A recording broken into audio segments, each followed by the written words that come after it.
നമ്മുടെ first question നോക്കണം. In the matrix A. അപ്പോൾ ഈ മെട്രിക്സിനെ പറ്റി പറഞ്ഞപ്പം എനിക്ക് ഒന്ന് രണ്ട് കാര്യങ്ങൾ പറയണമെന്നുണ്ട്. ഇവിടെ ചോദ്യം വെച്ചുകൊണ്ട് പറയാം. നമ്മൾ മെട്രിക്സിനെ റെപ്രസെൻറ്റ് ചെയ്യുന്നത് കേട്ടിരുന്നാൽ മതി, മനസ്സിലാവുന്ന കാര്യം. മെട്രിക്സിനെ റെപ്രസെൻറ്റ് ചെയ്യുന്നത് ക്യാപിറ്റൽ ലെറ്റേഴ്സ് കൊണ്ടാണ്. അത് പ്രോബ്ലം വന്നിട്ട് പറയാമെന്ന് വിചാരിച്ചത്, അതുകൊണ്ടാണ്. ഒരു മെട്രിക്സിനെ റെപ്രസെൻറ്റ് ചെയ്യുന്നത് ക്യാപിറ്റൽ ലെറ്റേഴ്സ്. നമ്മൾ സെറ്റ് പഠിച്ചപ്പോൾ അങ്ങനെ പഠിച്ചത് സെറ്റിനെ റെപ്രസെൻറ്റ് ചെയ്യുന്നത് ക്യാപിറ്റൽ ലെറ്റർ കൊണ്ടാണ്. അതുപോലെ തന്നെ ഇംഗ്ലീഷ് അക്ഷരമാലയിലെ ക്യാപിറ്റൽ ലെറ്റേഴ്സ് ഉപയോഗിച്ചിട്ടാണ് മെട്രിക്സിനെ റെപ്രസെൻറ്റ്. അപ്പം എ ബി സി ഡി എന്നൊക്കെ പറഞ്ഞ് റെപ്രസെൻറ്റ് ചെയ്യാം. ഇനി മെട്രിക്സിനെ റെപ്രസെൻറ്റ് ചെയ്യാൻ നമ്മളൊരു ബ്രാക്കറ്റ് യൂസ് ചെയ്യും. അത് സാധാരണ ഇതിൽ ഉപയോഗിക്കുന്ന ബ്രാക്കറ്റ് ഈ സ്ക്വയർ ബ്രാക്കറ്റാണ്. സ്ക്വയർ ബ്രാക്കറ്റ്, ഇതിൻ്റെ പേരെന്തുവാ? സ്ക്വയർ. ഇങ്ങനെ ഒടിച്ച് മടക്കി വരയ്ക്കുന്ന ബ്രാക്കറ്റാണ് സ്ക്വയർ ബ്രാക്കറ്റ് കേട്ടോ. സ്ക്വയർ ബ്രാക്കറ്റ് ഇങ്ങനെ ഒടിഞ്ഞിരിക്കും, ഈ ഭാഗമൊക്കെ ഒടിഞ്ഞിരിക്കും. Square bracket. ബ്രാക്കറ്റ് 3 തരമുണ്ട്, അത് ഞാൻ പറഞ്ഞേക്കാം. ഇതിനെ സ്ക്വയർ ബ്രാക്കറ്റ് എന്ന് പറയും. നമ്മളിപ്പോൾ ഇവിടെ ഉപയോഗിക്കുന്ന ബ്രാക്കറ്റാണ് സ്ക്വയർ. ഇനി ഇതിങ്ങനെ വളച്ച് വരയ്ക്കുന്ന ബ്രാക്കറ്റ് ഉണ്ട്.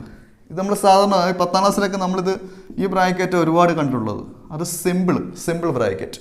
ഇനി സെറ്റ് ഇടാൻ വേണ്ടി നിങ്ങളൊരു ബ്രാക്കറ്റ് പഠിച്ചിട്ടുണ്ട്. സെറ്റ് ഇടാൻ വേണ്ടി ഇതിന് പറയുന്നവരാ ഡബിൾ ബ്രാക്കറ്റ്, അല്ലെങ്കിൽ കേർലി. കേർലി എന്ന് വെച്ചാൽ കേർലി എന്ന് വെച്ചാൽ ഇങ്ങനെ വളഞ്ഞ് വരയ്ക്കുന്ന ബ്രാക്കറ്റ് കേർലി ബ്രാക്കറ്റ് എന്ന് പറയും. കേർലി കേട്ടോ, CURLY കേർലി. ഡബിൾ ബ്രാക്കറ്റ് എന്നതിന് പഠിച്ചിരുന്നാൽ മതി, അങ്ങനെ പഠിച്ചാൽ മതി. Double bracket. ഇങ്ങനെ 3 ടൈപ്പ് ബ്രാക്കറ്റ് ഉണ്ട്, അത് മറക്കരുത്. അതിൽ സ്ക്വയർ ബ്രാക്കറ്റാണ് മെട്രിക്സിനെ ഡിനോട്ട് ചെയ്യാൻ, അറേഞ്ച്മെൻറ്റ്സിനെ എൻക്ലോസ് ചെയ്യാൻ വേണ്ടി യൂസ് ചെയ്യുന്നത്. ഈ അറേഞ്ച്മെൻറ്റിൽ നിങ്ങൾക്ക് ഒരു റോ കാണാം, തീർന്നില്ല. രണ്ടാമത്തെ റോ കാണാം, തീർന്നില്ല. മൂന്നാമത്തെ റോ കാണാം. വരച്ച് നോക്കേണ്ട കാര്യമില്ല. ഒരു റോ, ഇങ്ങനെയുള്ള റോകൾ, ഇങ്ങനെയുള്ള അറേഞ്ച്മെൻ്റ് 1 2 3 രീതിയിലുള്ള റോകൾ നിങ്ങൾക്ക് കാണാം. 3 റോകൾ കാണാം. ഈ നമുക്ക് ആദ്യം എഴുതേണ്ടത് order of the matrix. Order of the matrix എഴുതണമെങ്കിൽ നിങ്ങൾ പറ, ആദ്യം നമുക്ക് വേണ്ടത് എന്തുവാ? റോകളുടെ എണ്ണമാണ്. എണ്ണിക്ക് 1 2 3 റോകളായി. അപ്പോൾ എത്ര റോ ഉണ്ടെന്ന് മനസ്സിലായി? 3 റോ. ഇപ്പോൾ റോകളുടെ എണ്ണം എഴുതിയിട്ട് ഇൻറ്റു ഇടണം. വായിക്കേണ്ടത് ബൈ എന്നാണ് വായിക്കേണ്ടത്. 3 ബൈ. ഇനി എത്ര കോളം? കോളങ്ങളെ എങ്ങനെ കൗണ്ട് ചെയ്യുന്നത്? താഴോട്ട് 1, അടുത്തത് താഴോട്ട് 2, അടുത്തത് താഴോട്ട് 3, താഴോട്ട് 4. എത്ര കോളം ഉണ്ട്? 4 കോളം. അപ്പം ഒന്നാമത്തിന് ഉത്തരവായി. ഓർഡർ എന്ന് പറയുന്നത് 3/4. ഈ ഓർഡർ വെച്ചുകൊണ്ട് നമുക്കിനി ഇതിൻ്റെ നമ്പർ ഓഫ് എലമെൻറ്റ്സ് പറയാം. നമ്പർ ഓഫ് എലമെൻറ്റ്സ് അടുത്ത് ചോദിച്ചിരിക്കുന്നത്. നമ്പർ ഓഫ് എലമെൻറ്റ്സ് എന്ന് പറയുന്നത് ശ്രദ്ധിച്ചോണം, ഈ 3 4 മൾട്ടിപ്ലൈ ചെയ്താൽ മതി. ഇപ്പം മെട്രിക്സ് ഇവിടെ തന്നിട്ടുണ്ടെങ്കിൽ പിന്നെ എണ്ണി നോക്കാം. 1 2 3 4 5 6 7 8 9 10 11 12 എണ്ണി നോക്കാം. പക്ഷേ ഈ മെട്രിക്സ് നോക്കാതെ നമുക്ക് പെട്ടെന്ന് എഴുതാം. 3 4 മൾട്ടിപ്ലൈ ചെയ്താലും 12 തന്നെയല്ലേ, 12 എന്ന് എഴുതാം. പിടികിട്ടിയ നമ്പർ ഓഫ് എലമെൻറ്റ്സ് എഴുതി. ഇനി മൂന്നാമത്തെ ചോദ്യം right.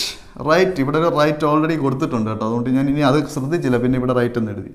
Write the elements A13 A21 A33 A24 A23. ഇതിൻ്റെ അർത്ഥം നിങ്ങൾ മനസ്സിലാക്കണം. A13 എന്ന് വെച്ചാൽ ഇങ്ങനെ A13 എന്നും പറഞ്ഞ് എലമെൻ്റ് എഴുതാൻ പറഞ്ഞാൽ അതിൻ്റെ അർത്ഥം ഇതാണ്. ഈ സ്മോൾ ലെറ്റർ എ റെപ്രസെൻറ്റ് ചെയ്യുന്നത് ഈ എലമെൻറ്റുകളെ, ആ മെട്രിക്സിനകത്ത് വരുന്ന എലമെൻറ്റുകളെ എന്ന് വെച്ചാൽ ഒബ്ജക്റ്റുകളെ എലമെൻ്റ് എന്നാണ് പറയുന്നത്. മെട്രിക്സിനകത്ത് വരുന്ന എലമെൻറ്റുകളെയാണ് സ്മോൾ ലെറ്റർ എ കൊണ്ട് ഡിനോട്ട് ചെയ്യുന്നത് സാധാരണ രീതിയിൽ.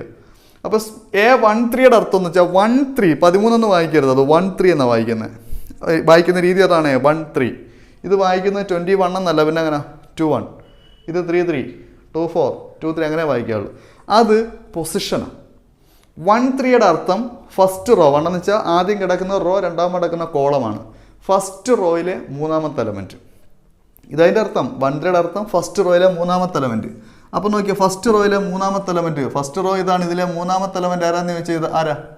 19 അല്ലേ, 19. അതാണ് A13. അർത്ഥം മനസ്സിലായോ? അപ്പോൾ A21ൻ്റെ അർത്ഥം നിങ്ങളെന്ന് പറഞ്ഞേ. A21 എന്തുവാ? സെക്കൻഡ് റോയിലെ 1 ഫസ്റ്റ് എലമെൻറ്റ് അല്ലേ. സെക്കൻഡ് റോയിലെ ഫസ്റ്റ് എലമെൻറ്റ് എന്ന് പറയുമ്പോൾ ആരാ?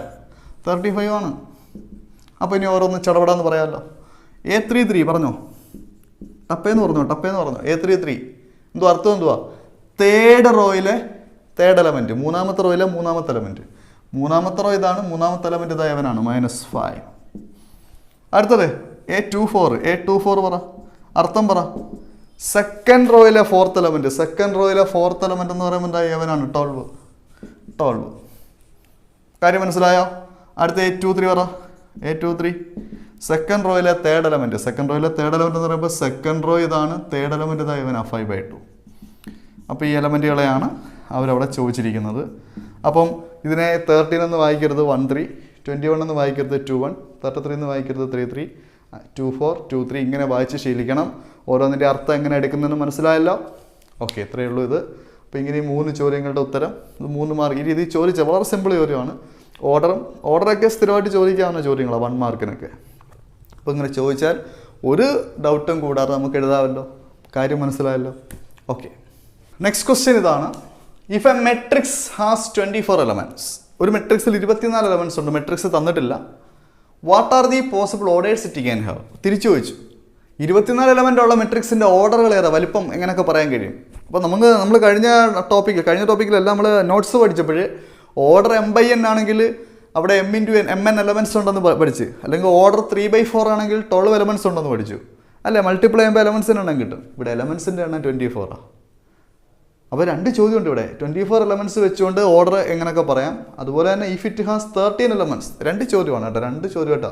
13 എലമെൻറ്റ്സ് വെച്ചുകൊണ്ട് ഏതൊക്കെ ഓർഡർ പറയാം.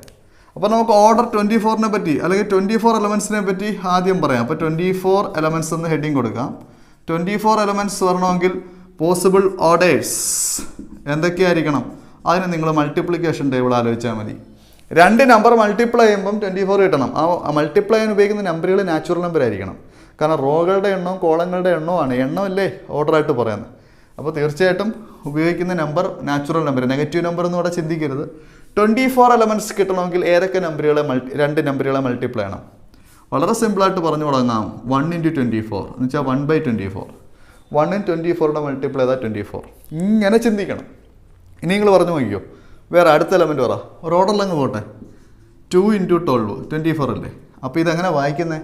1/24 ഓർഡർ, 2/12, 3/8 പറഞ്ഞോ, 4/6. 5ൻ്റെ ടേബിൾ വലിയ കിട്ടത്തില്ല, 24 കിട്ടത്തില്ല. 6ൻ്റെ ടേബിൾ വലിയ കിട്ടും, 6/4. അങ്ങനെ ചിന്തിക്കുക. 7ൻ്റെ ടേബിൾ വലിയ 24 കിട്ടുമോ? കിട്ടത്തില്ല. 8ൻ്റെ വലിയ കിട്ടും, 8/3. 9ൻ്റെ ടേബിൾ വലിയ 24 വരത്തില്ല, 10. ഇനി അവനെ അങ്ങ് തിരിച്ചിട്ടാൽ മതി. 8/3, 10 പറ്റത്തില്ല. 10ൻ്റെ ടേബിളിലേക്ക് കിട്ടത്തില്ല, 11ൻ്റെ ടേബിളിലേക്ക് കിട്ടത്തില്ല, 12ൻ്റെ ടേബിളിലേക്ക് കിട്ടും, 12/2. ഇനി ഏറ്റവും അവസാനം എവനേ ഉള്ളൂ. ആൻഡ് 12/2 കഴിഞ്ഞ് ഇനി അടുത്തത് വേറെ ഒരു ടേബിളും പറ്റത്തില്ല, 24 പറ്റത്തുള്ളൂ, 24/1. ഇത്രയാണ് ഇവിടെ എഴുതാൻ പറ്റിയ പോസിബിൾ ഓർഡേഴ്സ്. അപ്പോൾ നിങ്ങൾ ചിന്തിക്കുന്നത് എഴുതാൻ എളുപ്പമാർഗം പറഞ്ഞുതരാം. 1/24, 2/12, 1ൻ്റെയും 2ൻ്റെയും 3ൻ്റെയും 4ൻ്റെയും ഒക്കെ നമ്മൾ ടേബിൾ ആലോചിച്ച് വന്നപ്പോഴത്തേക്ക് പിന്നെ 6 ആണ് കിട്ടിയത്. 6 കിട്ടിയപ്പോൾ 6/4 എന്ന് വെച്ചാൽ നോക്കി എവൻ തിരിഞ്ഞു വീണില്ലയോ? എവൻ തിരിഞ്ഞു വീണല്ലോ 6/4. അപ്പോൾ ഇനി ചിന്തിച്ചോണം. ഇനി പുതുതായിട്ടൊന്നുമില്ല, ഇവന്മാരെയൊക്കെ തിരിച്ചിട്ടാൽ കിട്ടുന്ന ഉത്തരമാണ് ഇനി ഓർഡറായിട്ട് വരുന്നത്. ചിന്തിക്കുമ്പോൾ അങ്ങനെ. അപ്പോൾ എല്ലാ ടേബിളും അങ്ങനെ ചിന്തിച്ച് നോക്കേണ്ട കാര്യം വരത്തില്ല. ഇവിടം വരെ വന്നതിന് ശേഷം ഇനി അടുത്ത ആളെ ചിന്തിച്ചപ്പം ഇയാളുടെ റിവേഴ്സ് ആണോ, ഇയാളെ തിരിച്ചിട്ട ആൻസറാണ് കിട്ടിയതെങ്കിൽ ഇനി ഇയാളെ തിരിച്ചിട്ടാൽ ഈ ആൻസർ കിട്ടും. ഉണ്ടോ? അവിടെ ചിന്തിക്കേണ്ടി വരത്തില്ല. ഇയാളെ തിരിച്ചിട്ടപ്പോൾ ഈ ആൻസർ കിട്ടി, ഇയാളെ തിരിച്ചിട്ടപ്പോൾ ഈ ആൻസർ കിട്ടി. അങ്ങനെ തിരിച്ചിട്ടുമ്പോഴും ഓർഡറുകൾ കിട്ടിക്കൊണ്ടിരിക്കും. അപ്പോൾ ഈ വാല്യൂ തിരിഞ്ഞും മറിഞ്ഞും കിടന്നാൽ ഓർഡർ ഡിഫറൻ്റ് ആയിരിക്കും. ഇപ്പോൾ 1/24 എന്ന് പറയുമ്പോൾ അവിടെ ഒരു റോയും 24 കോളമാണ്. എന്നാൽ 24/1 എന്ന് പറയുമ്പോൾ 24/1 എന്ന് പറഞ്ഞാൽ 24 റോകളും ഒരു കോളവുമാണ്. വ്യത്യാസം മനസ്സിലായോ? ഇനി അടുത്തത് നമുക്ക് 13 ഈ നമ്പർ വെച്ചുകൊണ്ട് 13 ആണ്, 13 എന്ന് പറയുന്ന നമ്പർ വെച്ചുകൊണ്ട് നമുക്ക് ചിന്തിക്കാം. 13 എലമെൻറ്റ്സ് എന്ന് പറയുമ്പോൾ നോക്കിക്കോളൂ. Possible orders